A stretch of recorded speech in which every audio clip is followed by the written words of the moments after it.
Border की सूरत हाल बताऊं तो कल रात इसराइल की आर्मी ने वापस अटैक किया।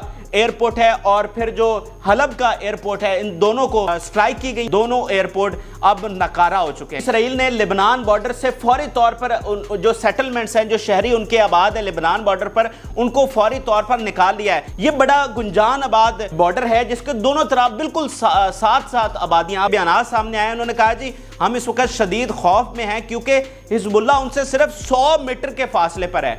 100 मीटर के फासले पर है, यानी वो चंद मिनटों में आकर उनके घरों में घुस सकती है। आखिरी अल्टीमेटम दिया गया है गजा के नॉर्दर्न जो गजा है, यहां पर आखिरी अल्टीमेटम इसराइल की तरफ से दिया गया है कि आप यहां से इस जगह को खाली कर जाएं। अभी यूएस फोर्स के एक आला जो ऑफिसर हैं वो इसराइल को ये पैगाम दे रहे हैं कि ये आपके लिए अनविनेबल वॉर है और ये एक एंडलेस वॉर की तरफ आप जा रहे हैं। आलमी ताकतें हैं उनकी अब इसमें अगले लेवल पर एंट्री हुई है। यूएस ने मजीद खतरनाक वेपन जो हैं अब मिडल ईस्ट भेजने का ऐलान कर दिया है और इसके जवाब में चाइना की एंट्री हुई है। पहली बार इस कॉन्फ्लिक्ट में चाइना एंटर कर रहा है, इतनी पावर के साथ, इतनी माइट और इतने क्लियर मैसेज के साथ एंटर कर रहा है कि शायद ही उसने इससे पहले कभी किसी कॉन्फ्लिक्ट में इस तरह से इंटरवीन किया हो। तो 6 वॉरशिप्स रवाना किए हैं मिडिल ईस्ट।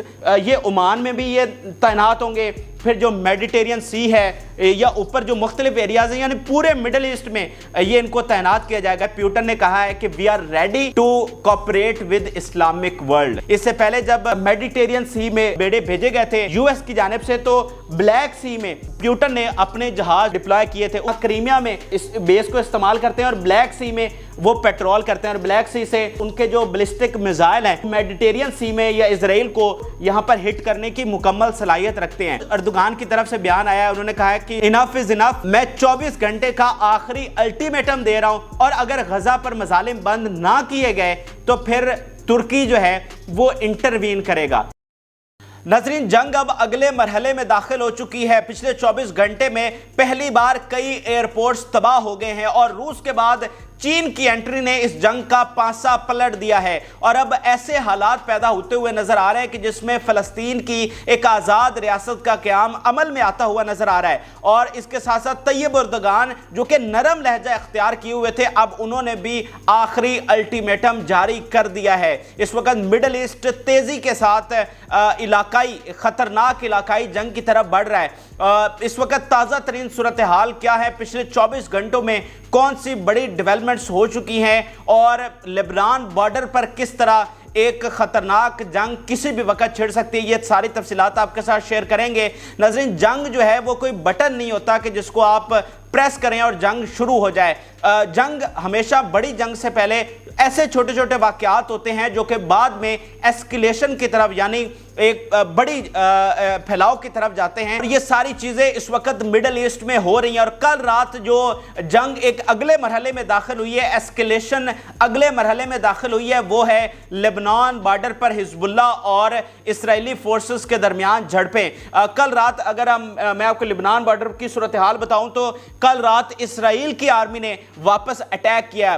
पिछली वीडियो में मैंने आपको बताया था कि हिजबुल्लाह ने अटैक किया था इसराइल की फोर्सेस पर, उनके 3 इजरायली फौजी मारे गए थे और 4 इंजर्ड हुए थे। तो कल रात जो इसराइल की फौज है उन्होंने बदला लेने का फैसला किया और उन्होंने वापस स्ट्राइक किया, जिसके नतीजे में 6 हिजबुल्लाह के जो जंगजू हैं वो मारे गए। और ये इतनी खतरनाक सूरत हाल कल रात थी कि ये पहली बार हुआ था कि एक साल में, ये जो एक साल गुजरा है उसमें एक ही दिन 6 जंगजू हिजबुल्लाह के एक ही वक्त में मारे गए हों। तो इस हद तक एस्केलेशन जो है वो जा चुकी थी। कल रात को ही एक टोटल वॉर छिड़ने का खदशा था और उसके नतीजे में एक हाई लेवल मीटिंग हुई नेतन्याहू की, उनके डिफेंस मिनिस्टर की और उनके आर्मी चीफ की, जिसमें उनके सामने ये आइडिया रखा गया कि आप हमें इजाज़त दें कि हम एक टोटल वॉर छेड़ दें हिजबुल्लाह पर और उनका सफाया कर दें। और इसके साथ साथ बाइडन ने फौरी तौर पर इंटरवीन किया और उन्होंने खबरदार किया कि आप हिजबुल्लाह के खिलाफ टोटल वॉर में ना जाएं क्योंकि आपके लिए ये बड़ा शिकस्त आपके लिए लेकर आ सकती है, क्योंकि फिर आपके खिलाफ इतने फ्रंट खुल जाएंगे कि आप उन तमाम फ्रंट पर नहीं लड़ सकते। और इस वक्त आप इन सब के सामने जब ये सारे इकट्ठे होकर आ रहे हैं تو ایسی صورتحال میں آپ کمزور نظر آ رہے ہیں. تو ڈیفنس منسٹر اور چیف آف آرمی سٹاف کا اسرائیلی آفیشلز کے مطابق دونوں اس آئیڈیا کے سپورٹ میں تھے کہ ہمیں جنگ چھیڑ دینی چاہیے حزب اللہ پر, لیکن نیتن یاہو نے جو ان پر پریشر ہے امریکہ کا, اس کے بعد انہوں نے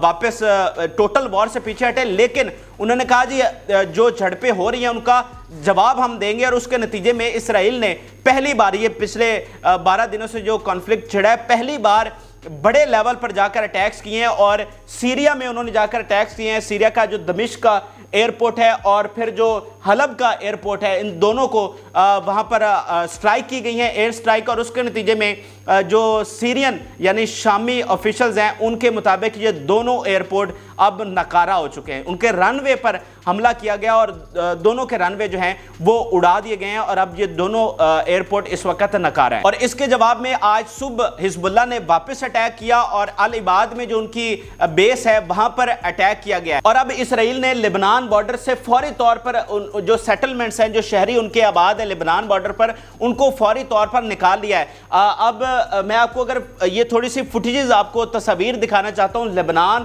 بارڈر کی, یعنی یہ کوئی ایسا بارڈر نہیں ہے کہ جس کے اطراف میں جناب بڑی کوئی خالی جگہ پڑی ہو, جیسا کہ عمومی طور پر بارڈرز ہوتے ہیں کہ ساتھ آبادی نہیں رکھی جاتی تاکہ کوئی جنگ ہو تو ان شہریوں کو نقصان نہ ہو. یہ بڑا گنجان آباد یہ بارڈر ہے جس کے دونوں طرف بالکل ساتھ ساتھ آبادیاں. آپ یہ تصاویر آپ دیکھ لیں کہ بالکل ایک دیوار ہے اور کہیں پر خاردار تار لگی اور دونوں طرف ساتھ ساتھ آبادیاں ہیں. تو اس لیے انہوں نے فوری طور پر وہاں سے تمام جو اسرائیلی ہیں جو ساتھ ساتھ آباد ہیں ان کو نکال لیا ہے, اور وہاں کے جو ان کے شہری ہیں ان کے بیانات سامنے آئے. انہوں نے کہا جی ہم اس وقت شدید خوف میں ہیں کیونکہ حزب اللہ ان سے صرف 100 میٹر کے فاصلے پر ہے, 100 میٹر کے فاصلے پر ہے, یعنی وہ چند منٹوں میں